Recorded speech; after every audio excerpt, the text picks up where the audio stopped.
Wow guys, it was definitely a kaboom day. Let's start from the Russian Federation capital city of Moscow. On this picture you may see the Techno Expert Center, which was used by Russia to produce drone parts and other electronics. You may see that smoke is coming from it, so the facility doesn't feel good. Firefighters were deployed to the place, but it was done very late and facility almost fully burned down. Russians mostly produced and stored the FPV drone parts in this building. All of them seems to be gone. So even in such populated city as Moscow, Russia has a military production, so the aim for Ukraine is clear. What is also interesting that no drone strikes were reported, so it seems like it was some sort of the sabotage mission performed by someone. As you know, Ukrainian military intelligence works with Russians themselves. I mean, Russian civilians even sometimes brainwashing them, and they conduct those sabotage attacks elsewhere in Russia, also against Russian military conscription centers, against Russian banks, and so on. And Russia does the same stuff in Ukraine as well. They call to people, usually those people who have some of the debt problems, so they say that they may resolve their issues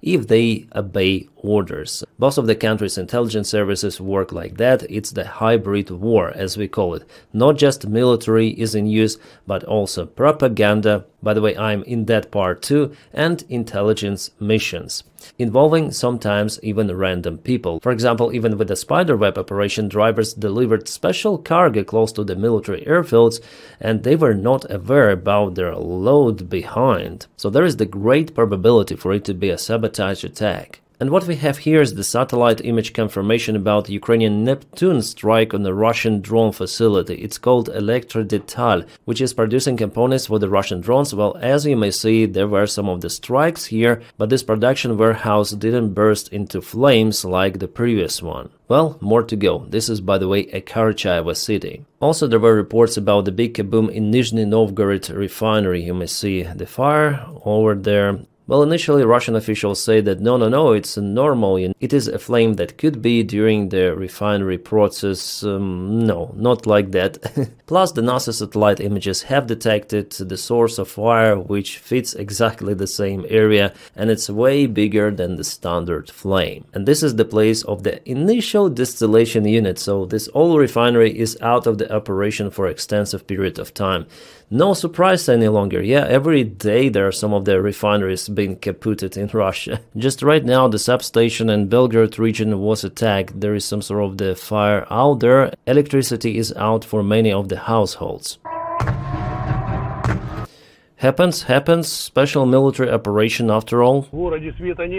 Yeah, he says partially there is no electricity inside the city.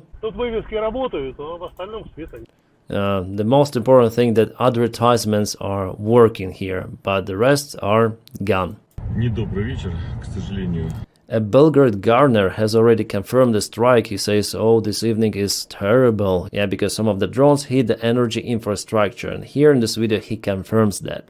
And this is the town of Klintsy, the thermal power plant. It is being cooked also by drones. For the last day, Ukraine kaboomed lots of the Russian infrastructure, but at the same time, Russia also launched a major strike on Ukrainian cities, mostly western Ukraine. Here you might see the trajectory of the Russian drones, missiles, and so on. Russians used ships and strategic aviation to hit lots of the Ukrainian infrastructure, including some of the civilian buildings. Unfortunately, it is known already one family was perished under the rubble of their own building in Lviv. 4 family members in total, including children. Yet the last night for Ukraine was really difficult, and Russia also aims towards Ukrainian energy infrastructure. There were multiple of the blackouts reported. Russia wants to make the life for Ukrainians in Ukraine very difficult, especially before the winter time, then it's quite cold in Ukraine.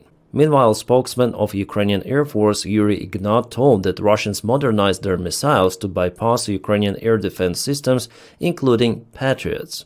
Now even ballistic missiles are capable for maneuvers, which makes it very difficult for Patriot, even PAC-3 missiles to intercept those. Well, the same reports already heard in Western legacy media. They say that in some of the cases, Patriots are not effective at all, or the probability to shut down Russian missiles is close to 6%. Before it was 50-60. So Russians are not staying at the same place, they're trying to modernize their gear, and air defense systems also should be modernized accordingly. Yeah, it was the Financial Times, they published a report about the quantity of those missiles and drones which were launched towards Ukraine. So here we have the graph for the drones and this graph for ballistic missiles. Dark blue launched, light blue intercepted. And for ballistic missiles, Russia launched less of them, but just few were intercepted. Compared to what it was several months ago, it's not a good sign. But as for the drones, Ukraine is still capable. And we see how exponentially Russians increased the drone strikes on Ukraine. Russians started to use their cable-controlled drones even in Kramatorsk city, which is roughly 25 kilometers away from the front lines. Here you can see a very good quality of the video, very good control because there is a cable. And here drone finds some of the vehicle. This is the military pickup truck, yeah, obviously. And that guy, I hope he is fine, because there could be some of the debris flying around. Kramatorsk is the biggest city in this area together with Slavyansk. It was geolocated at Russian launch. Oh no, it's 20 kilometers away. Well, actually Kramatorsk is already not that far away from the front lines.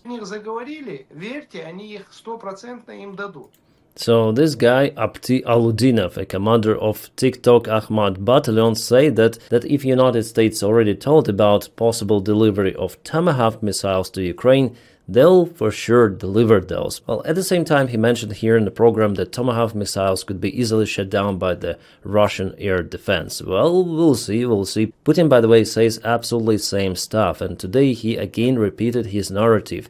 Abduludinov and Putin, they are very concerned actually about Tomahawk if they continue to speak about those missiles. And Russians again used their Iskander-M ballistic missile to target even Ukrainian Himars system. Well, as they say, at least some of the vehicles were spotted in this location, and here goes missile itself. A principle of this particular shell that it kabooms at some certain level above the ground at some altitude, and it releases lots of the shrapnel that hits the ground.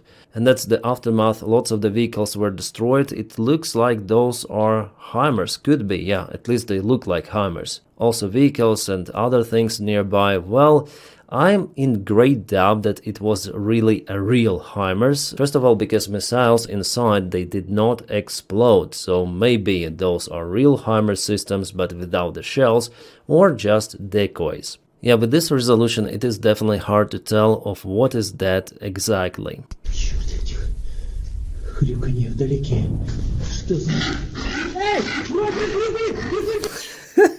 Is it AI? Yeah, the tube operation definitely went wrong. Guys, tell me how many Russians do you see in this video? Yeah, it could be even AI. You never know with the release of the Sora 2. It's crazy advanced video maker. And just now, Noel Reports published the information about kabooms happening in Crimea. I haven't yet cross-checked this information. I hope for the update tomorrow morning. And my friends, if you want and can, you may support my job on Patreon. The link for it is in the video description just below, or you may join membership of the channel. Thank you so much for your kind support and for making my job possible, and this content as well. Yeah, it was the short video today, but nevertheless tomorrow I'm gonna update you about the situation on the front lines, because there could be some of the interesting news coming. My friends, I wish you all a peaceful sky wherever you are, and have a great time.